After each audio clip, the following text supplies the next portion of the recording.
Welcome to the Breeder's Brew, dog breeding podcast hosted by me, Isabel, the canine nutrition coach. And me, Sarah, the canine family planner. Together, we'll be promoting responsible breeding by unpicking the minefield of breeding myths and methods for owners wishing to expand their whelping wisdom. So, Christmas Day is done, and again, for those of you listening live, it's Happy Boxing Day. I'm sure you've all got lots of lovely arrangements scheduled. I know that today for me is all about eating as much cheese as humanly possible and leftovers from yesterday. What are you up to today, Sarah?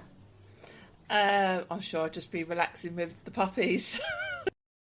Of course. What else can you do when you've got that many mouths to feed? How many meals are we doing today, Sarah, including yours? So I'm sure I will be down from 39 to a more manageable, sensible number. I do know for a fact, come the first weekend of January, that normality will almost be back to normal for some. But we know that... You will be counting down these 12 days of Christmas very, very excitedly then, won't you, Sarah? Because you've got a pretty big gift waiting for you at the end, and that is a bit more of an empty nest. Yes, and it will happen before the 6th of January, so that's great. So yeah, we are on track, so to speak. Lovely. Well, must say I've had a very enjoyable time so far, and we've got loads more to share with you guys. You know, we're doing our little rundown of all of our lessons in 2025 and what we've taken away from the year to grow and improve for next year. And before we get started, I actually had really funny story to tell you. I was watching a film yesterday, of course, some trashy TV. And in the pub quiz on the film, and I actually had to pause the film because I couldn't be outsmarted. There was a pub quiz question on there that was, how many gifts were given in the 12 days of Christmas? And I thought, you know what? I have to tell Sarah this entire conversation that I had with my family, because I got it so wrong, and I thought it'd be so easy to work out. Yeah, my brain wants to go 12 times by 12, and that would be there or thereabouts. Yeah. I can't say I was impressed that my engineering brain was out. I'll blame it on the Bucks Fizz as to the reason why I got the number wrong. I wasn't impressed, but I wasn't the only engineer in the room that got it wrong, so I let myself go. But for those of our international listeners, they might actually not know the Christmas Carol. There's us jumping to conclusions here. 12 Days of Christmas. Should we insert it? I'm not sure people want to listen to my cat screaming. Yeah, we don't have musical. My voice is nothing like Angel's. Singing Angels, more like a... Can't really say strangling cats. That's not really a good vibe, is it, on here? But yeah, it's not fighting cats. Let's go with fighting cats. Is the sound of my singing voice. Not great. But along the lines of... Where does it actually originate from? I think it's some original old folklore-y song, is it not, Isabel? And then it was printed. No, I've never thought about it, actually. I've actually never considered where it's come from. It's just so ingrained in our tradition. 12 days of Christmas, my true love gave to me, partridge in a pear tree. And then it just goes on and on. It's like a big memory game. Yes, which I think, all of these is a carol, isn't it? So it's wherever the carols come from, however they've originated from. But as you say, it's one of the carols that is a memory game. It's not just a song, is it, about Jesus Christ Superstar? It's not just a song about Christmas. It's actually a memory game at the same time. So it's probably why it still exists today, why it's still referenced today. Yeah, because people enjoy singing it, I imagine. Yeah, they don't enjoy listening to me sing it. No, we'll definitely just insert the longest part of it for people to get the gist. I'm sure they'll work it out from there if they've never heard it.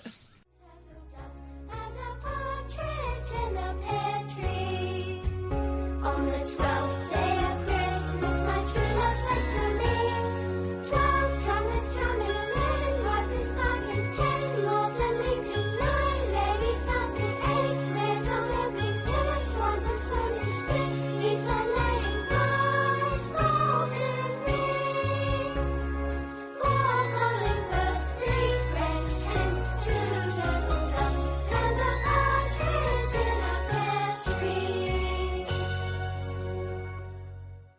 Yeah, absolutely. But I'd say it's an absolute classic. Like, if I was to think of all of, like, the Christmas songs, carols, that was an absolute classic. And then I just thought, yeah, why do I not know how many gifts are given in this song? I feel like it should just be a number that us Brits like automatically know? Like, is that not just the first pub quiz question that is coming up in any Christmas pub quiz?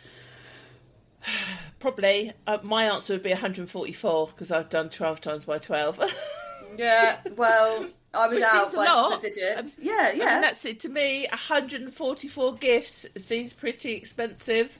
So Yeah, that's seems a lot. to I me. mean, even our Harry Potter fans on here, Dudley's famous quote at Christmas about last year. Last year he had, is it 54 gifts at Christmas, and he better have as many presents this year. That's just one that I always see memed around on Facebook. People love it. Yeah, that's way more than him, and he loved a good Christmas present. So, yeah, for those of you who did want to know, I'll put you out your misery. It was 364 gifts. It's a lot. That's a lot. And then the next question in the pub quiz was, how many birds were a gift? So you've got partridge in a pear tree, 2 calling Turtle birds, doves. partridge in a pear tree, 2 turtle doves, 3 French hens, Yeah. 4 calling 4 birds. calling birds, 5 gold rings. of course, 5 gold rings. 6 geese a laying. Yeah, don't know. I'm going to go with yes because I don't know better. 7, Yeah, it's 7 swans a swimming. of course, alliteration. 8 ladies dancing. No. Maids a milking. Oh, 8 maids a milking. 9 is what you just said. 9 ladies Yeah. dancing. 10 drummers drumming. No. 10 lords Oh, a leaping. oh my goodness, it gets all... 10 lords are leaping. No wonder I got the numbers wrong. 10 lords are leaping. 11. What? Pipers piping? That was one I'd have missed. 12. And then... Drummers drumming. Because that is like the pinnacle parade. Right, there you go. So it kind of swaps from birds to people halfway through the song, exactly. doesn't it? Yeah, exactly. And I was quite impressed. I nearly got this one right because I applied a little bit of logic. I was like, nah, this can't be this easy if I got the first one wrong. And there was a few sneaky birds in there that people miss. So people always just go for the obvious, like your turtle doves. But actually, gold rings are a type of pheasant, so people always forget the gold rings. And pipers.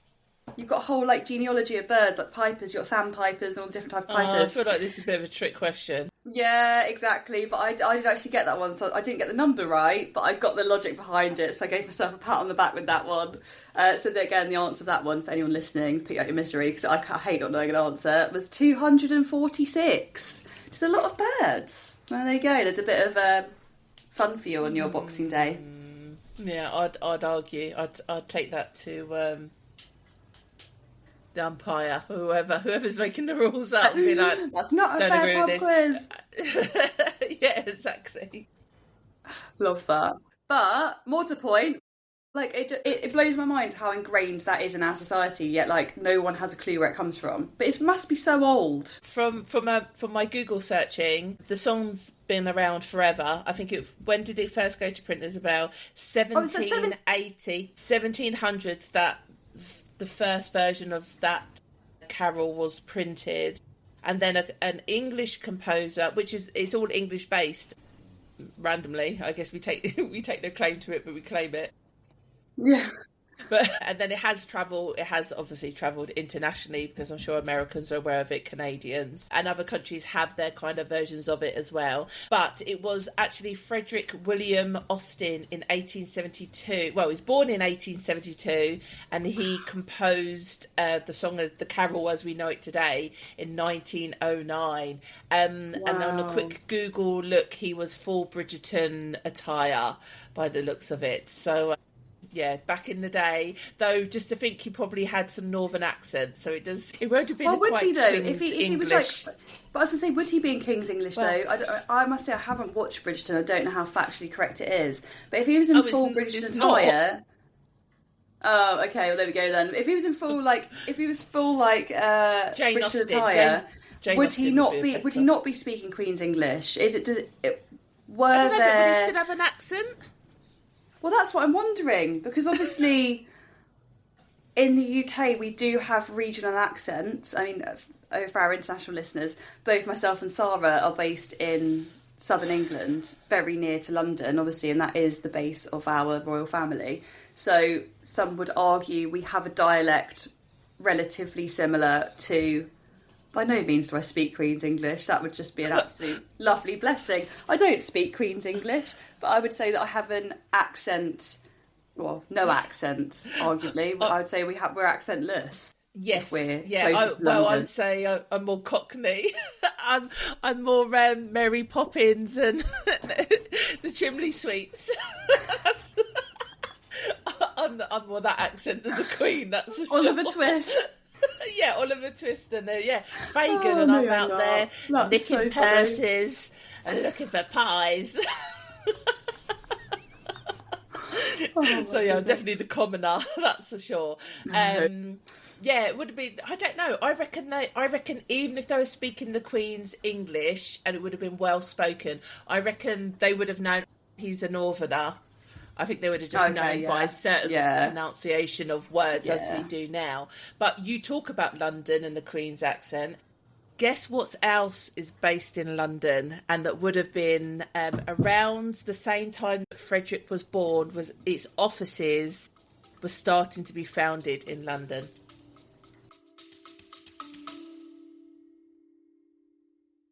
Sorry to interrupt, but I wanted to share something really exciting with you. Since recording this episode, we've actually launched the Brew Crew, our mentorship for people just like you. And as you're tuning in, you've already got the right mindset. The Brew Crew offers real practical support shaped around your breed, your goals, and where you are in the journey. So come and join us at breedersbrew.com. All right, I'll let you get back to the episode now. Not a clue. Oh, no, of course I know. Of course I know. It's me thinking I don't have a clue. It's got to be our Royal Kennel Club in the UK because they've just celebrated their 150th anniversary and they've just got the royal title, haven't they, this year? 2025 that actually came to fruition. So it's quite apt that we're discussing it, actually, in our 2025 Wrapped. I think it was 2023 it was awarded. But and now they've just adopted it, haven't they? Yeah. It was awarded, sorry, but they've just adopted it, haven't? Is that the right word? They've officially adopted it in 2025. Yeah. Yeah. So the Kennel Club, the Royal Kennel Club, has one of its offices in prime real estate London. Is Claridge's Street? Is it called? She says. I've driven past it. I've never been in. I dread to think how much that property costs where it is.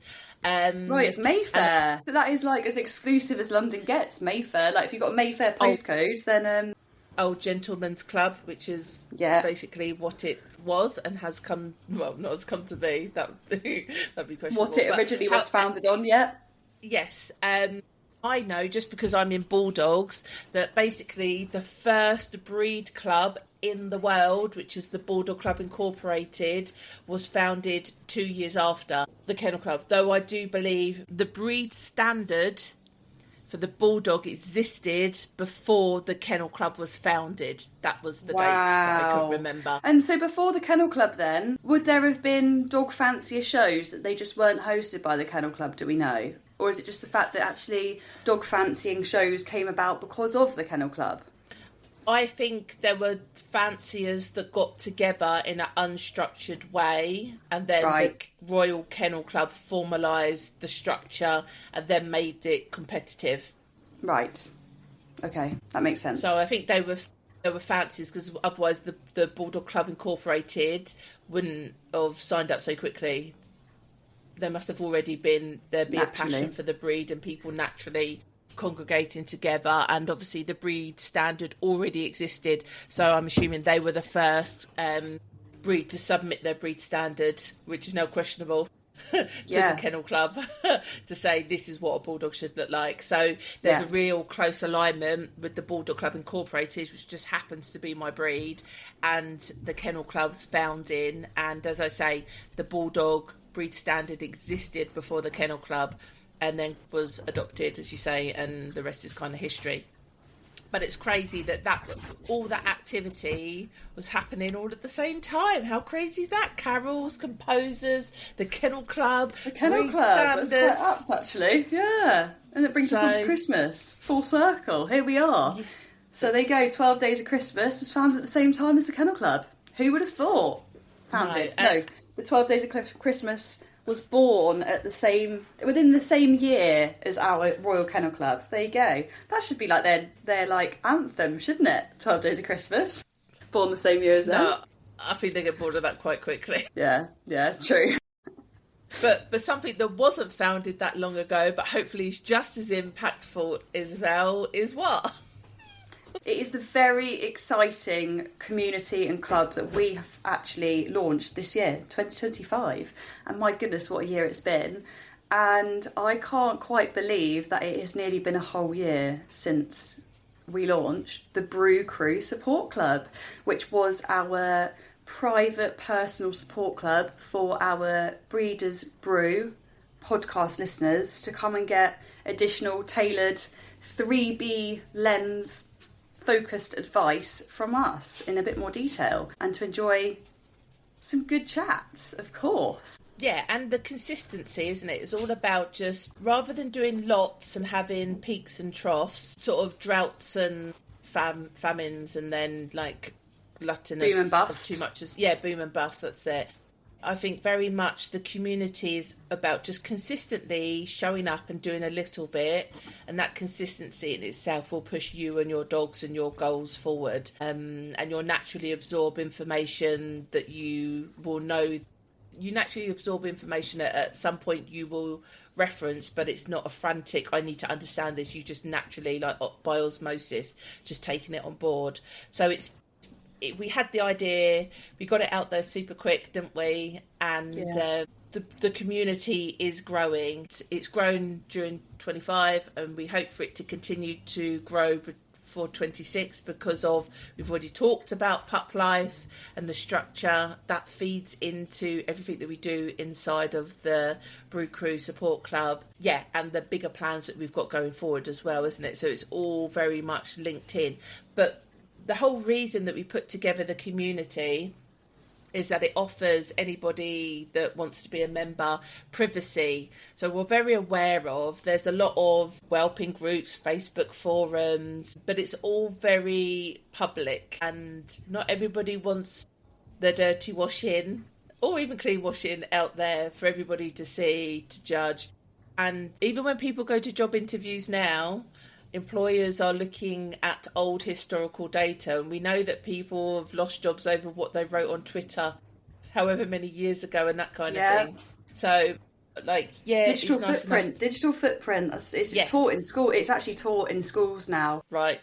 It wasn't for a lot of us older generation. I think I was probably one of the probably one of the first generations that it was mentioned. It wasn't mentioned to us until final year in school, I think it was, as we were heading off to university, and it was like a sudden, oh, by the way, digital footprint matters, like for your uni interviews and stuff like this. They could look up this stuff, like if you're applying to your Oxbridge and your red brick universities, this is really important. But it was the first time I'd heard of it, and I dread to think how many people prior to me, I mean, probably a conversation they've never had before is digital footprint, and once you've posted it, it's there forever. Like, it is literally in the ether forever. And if someone were to search your name, search your information, it's up there, which is always a little bit scary sometimes, I think.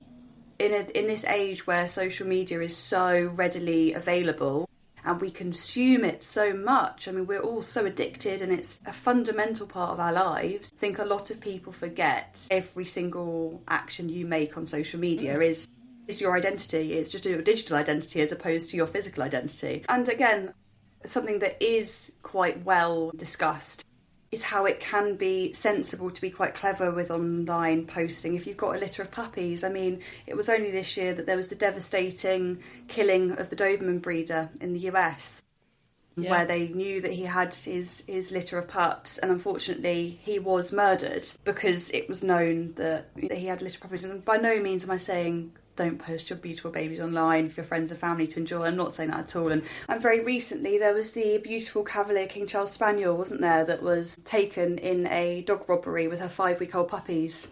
Did you see that online, Sarah? It was only last week. I didn't see that specifically, but the awareness of dog napping and plastering your puppies all over the internet, and people seeing that, whether that be jealous people, whether that be, you know, you just don't know. That's the problem, isn't it? Your intentions of just sharing your good news is great and putting it out there, and it's a hard line because you need to attract people as well if you've got puppies to place, but it's doing it in a sensible way that safeguards, and very much like we talked about, the Pup Live is about safeguarding, and we said about you, the mum of the pups and the puppies, but also yourself and your family, because your intent and how it's received can be two totally different things.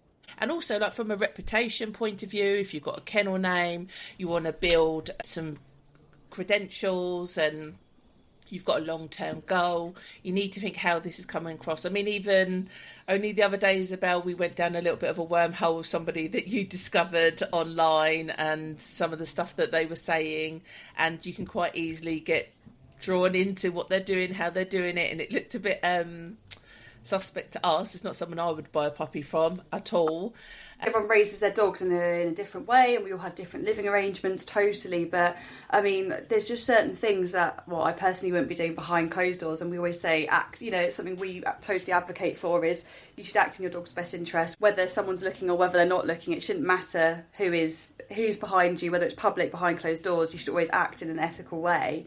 But it surprised me that someone that I would deem non-ethical was then willingly sharing that information, those videos online, and saying that and they still were linking ethical to their kennels, and still linking and sort of promoting their kennels in the same videos. And it surprised me that someone would have such disregard for their digital footprint, I suppose, is the way that I would see that. But then I suppose everybody's standards are different, and that's the whole reason we've done the Breeders Brew podcast, is to try and ensure that we're not gatekeeping information, we're not gatekeeping like trade secrets. The whole point of this is to like raise the bar internationally, like help everyone access the newest available science education topics of conversation, so that hopefully everyone can learn and start implementing those hopefully lessons learned just to improve their dog's well-being, really.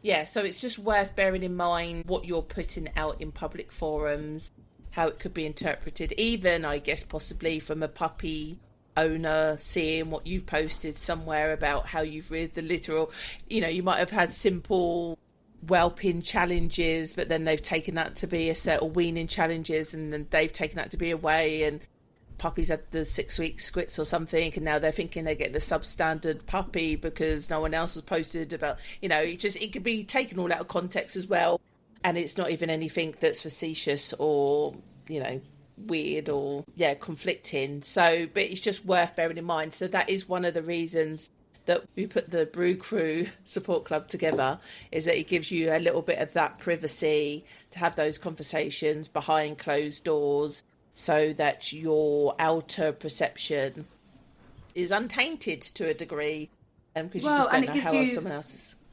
Well, I'm saying it gives you the confidence to actually ask the questions you really want to ask, because a lot of us have, you know, these passing thoughts and internal thoughts, and you think, oh, should I ask that question? Should I not? But we always say, like, no question is too small, no question is too silly, because we discuss things that we would never partake in, or we see other breeders partaking in that isn't to what we would deem our standards or ethical or a way that we'd behave. Yet we like to discuss them in a way that, right, so what can we learn from this, or what's a lesson that we can share from this to help others avoid that scenario? And I just think it's really important to discuss those questions that are on your mind, even if it's not something you're about to go off and do. If there's a lesson that you can learn from it, it's just coming together and sharing ideas and opinions is so beneficial. From a perspective of us being the founders of the support club as well, I've also found it really beneficial to be able to have the space to air my opinions in a way that is discussion based. It's really lovely, because obviously a lot of my work is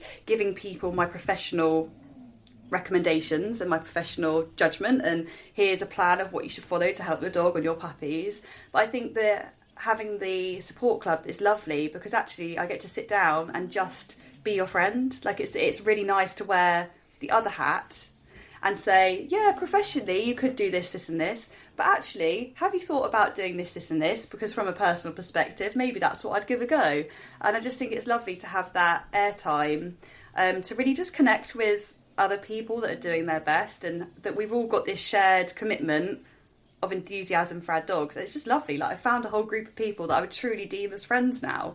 And That's just lovely. Like, that is just something great to come out of 2025. Yeah, and international as well. So you can always learn something from other people. It's just impossible not to.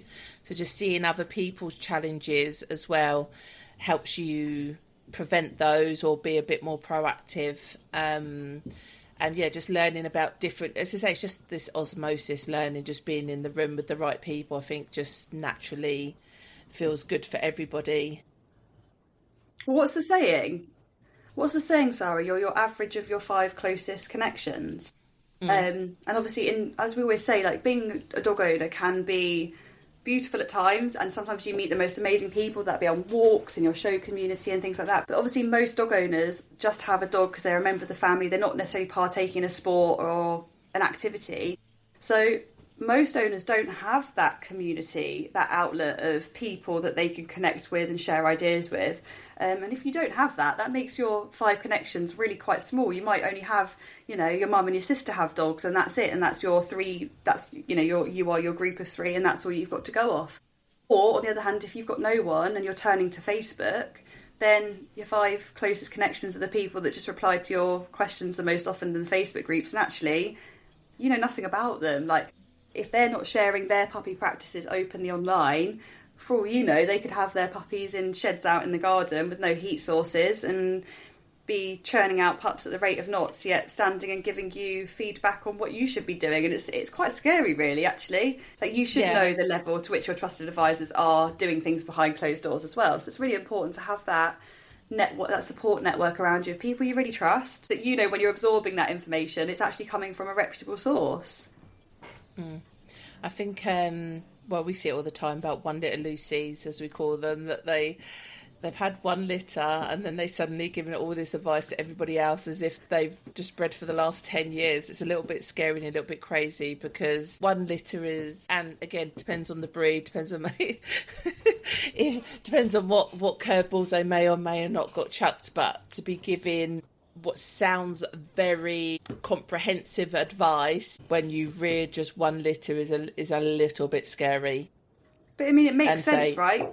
It makes sense, right? Because they're sat exit plan or at the feeding and foundation stick. So it makes sense though, right? Doesn't it? Because these people that just had their first litter, they're in all groups probably at the beginning of their pup life journey, asking all the questions. Once pups have arrived, touch wood, they're all happy and healthy. They're sat there during the pup life feeding and foundations or exit plan stage, and they've probably got a bit of time on their hands where they are off work to find the puppies, and they probably feel like they want to give back to the group that gave them help in the early stages. So I imagine it's that sort of feeling indebted to people and trying to give back. So yeah, I just think, as good as the Facebook groups are, essentially, it's just not a trusted community. Obviously, as I said, Sarah, you've faced things this time round that you've never experienced in all your years of you breeding, helping other people breed. Like, it's what you do for a living, talk to breeders all day, every day, and you learn through other people's lessons a lot of time, and you'll share bits of information that you say, oh, I've spoken to a breeder that this has happened to, and it's crazy some of the situations. Even now, it's like,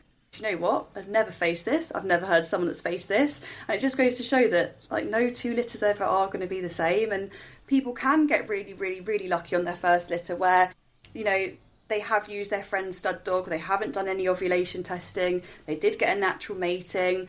They've gone through pregnancy. They didn't scan because they could tell that she put on weight and they didn't need to worry, and it's fine. She had a lovely whelp and everyone arrived safely. And do you know what?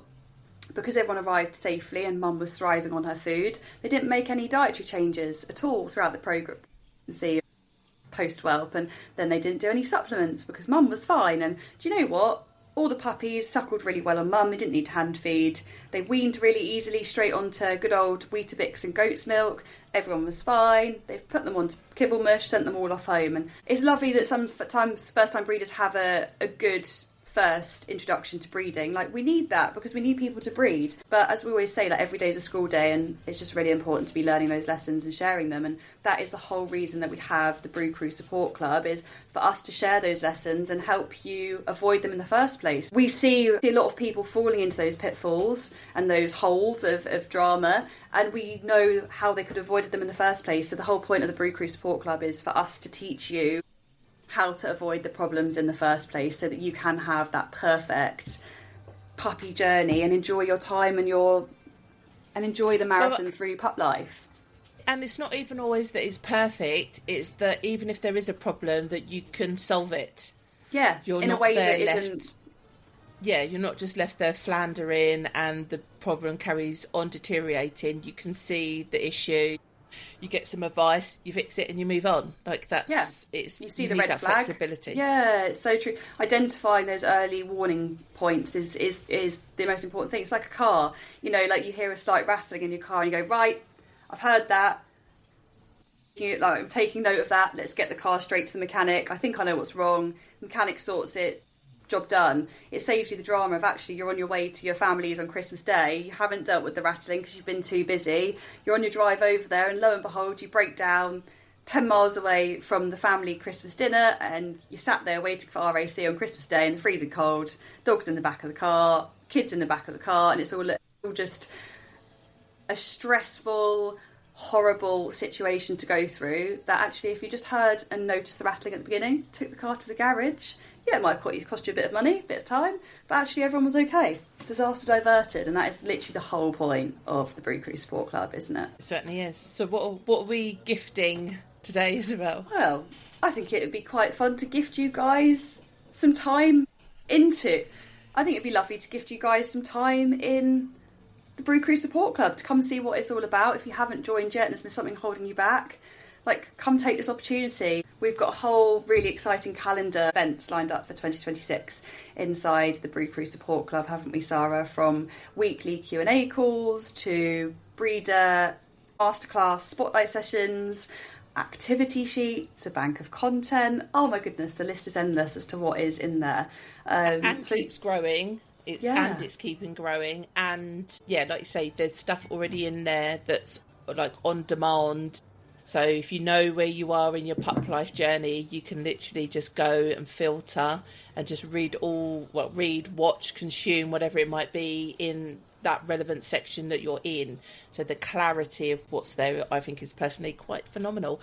But also, we have a gift for you because we think now would be the sensible time for you to join us, because what we have planned means that you're in early and at the best price point, because the cost of it will be going up because the amount of time, energy, resource that we put into it, but also the value of the quality of the information that's in there will be only replied tenfold. If you're a price conscious person, and as I always say, what it costs per month to be in the Brew Crew is a fraction of the cost of you taking one of your animals to the vet for a 20-minute consultation, for them to probably not know much about dog breeding anyway, to pat the dog on the head, pat you on the back and send you out the door, none the wiser of what's actually happening.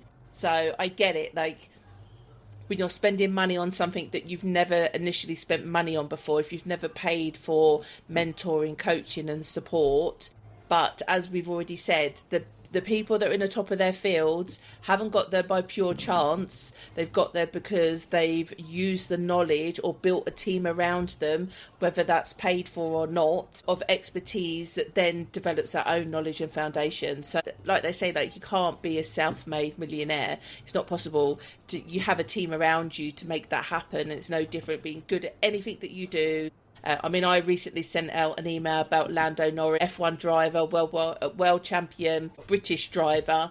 And yeah, he's the only person in the car driving, but he needs a whole team. He has engineers, he's got driving coaches, nutritionists, sleep coaches, no doubt, friends, family, all the things. So it's just not possible for you to do the best you can in your role. You have to have people around you. And so the Brew Crew Support Club is exactly that it's the right people around you. And for me, if you give it a go, I think you'll then realise what you're missing out on, and you'll probably want to stay with us. So we have an enticing incentive, don't we? We do. So if you fancy half of the month for completely free, then you should be coming and joining the Brew Crew Support Club right now.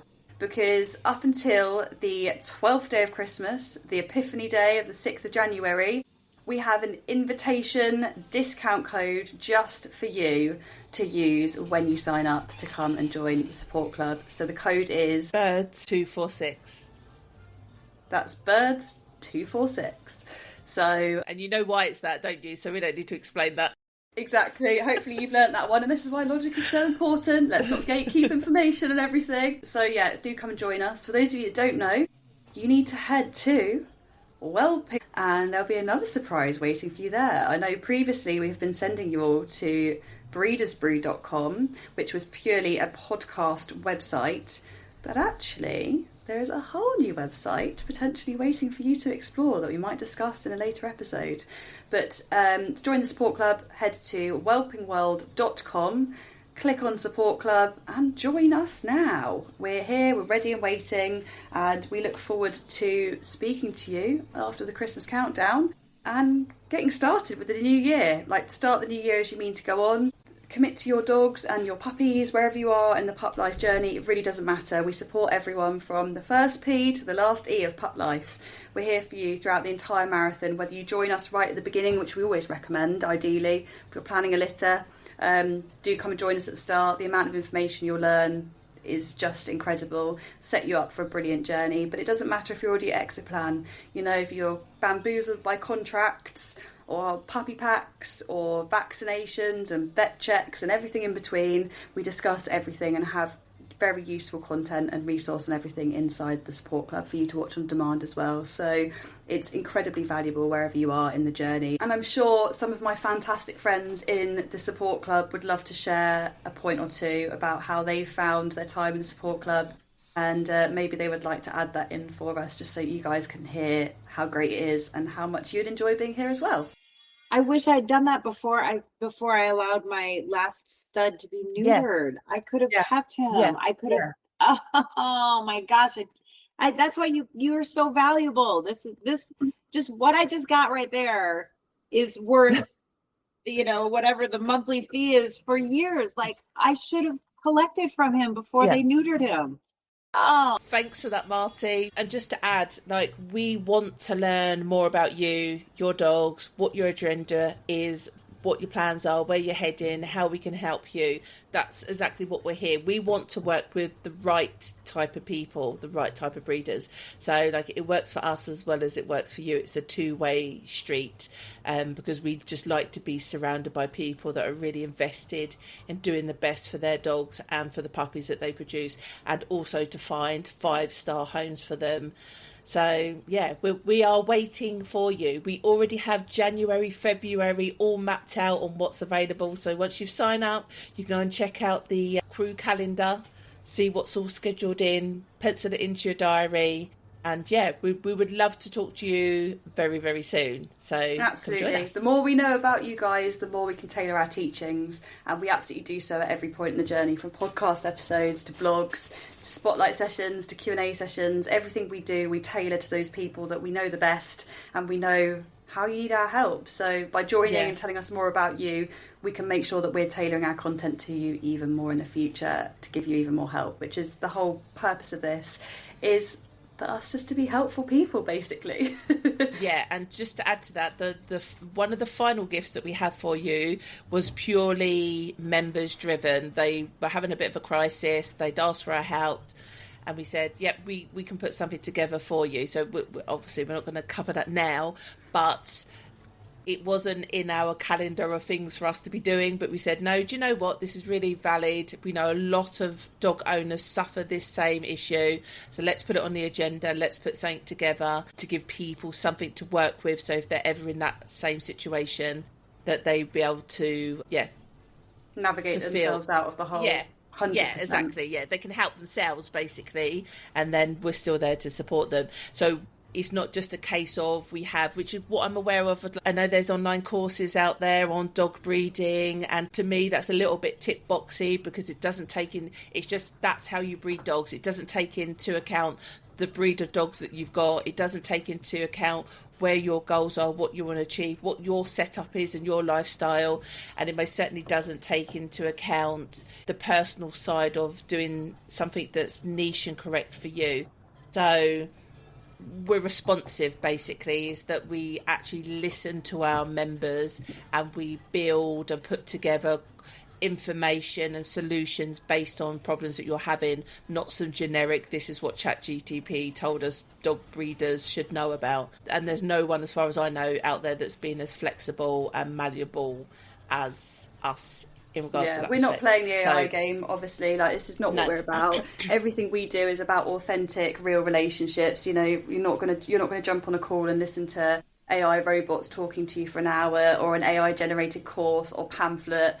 Like, that's just not what this is about. We just want to share our real world experiences with you. Get a brew, join the crew, sit down, meet your new group of friends, and we're all here to help each other, essentially, is what this is about. It's about real human connection at a time that can otherwise feel so isolating and so daunting. So come join us. We're ready and waiting. We need more friends. We need more dog friends. Come on. So birds246 is your discount code. Go and visit whelpingworld.com, select support club, and get signed up immediately today. Like, what are you waiting for, basically? You need to just finish listening to this episode and go straight to the website. Well, it's probably worth us mentioning there's a few secret podcast episodes inside the support club. If you're listening to this podcast episode thinking, I've really missed you guys, where have you been all this time? We've been kind of busy in the background putting bits together for the support club. So we've got something called the Breeder Brief files inside the support club. So if you are missing our full-length podcast episodes, go and let your ears feast on them. That will keep you busy over this festive period, because there's quite a few in there and they are awesome. What did we say is about a bit of self-care? Why don't you spend a little bit of money on yourself and your dogs and sign up, and the rest will be history. So, yeah, it'll be worth it, but go and try it. We'll see you there. Look forward to it. And have a great Boxing Day for those of you that celebrate, or have a good 26th of December if you're listening to us live. If you're not, then we'll see you soon anyway. Next mini episode should be out tomorrow. See you soon. Bye.